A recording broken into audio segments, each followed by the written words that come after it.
Hi everyone, in front of me I've got MOTOROLA Moto E15 and let me share with you how to enable the developer options on this device.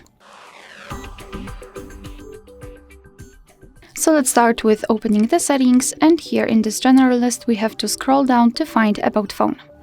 Now we have to localize a special number which is called the build number, so let's try to find it in the device details.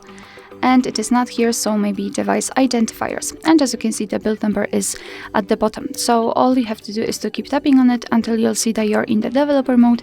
And now we can go back to the general settings and enter the system. Here the developer options will appear at the bottom of the list, so let's tap on them. And here we've got plenty of advanced settings which we can customize. So for example, we can change the window animation scale, we can show surface updates. Here we've got some options which are connected with the networking overall.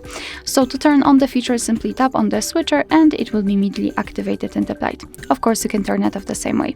If you've got the options without the switcher, simply tap on them to open more options to choose from.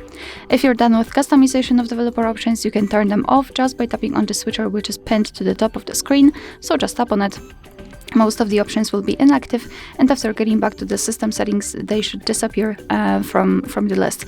But of course, no worries, you can customize them again. Just go back to the build number step and keep tapping. Alright, so that will be all. Thank you so much for watching. I hope that this video was helpful, and if it was, please hit the subscribe button and leave the thumbs up.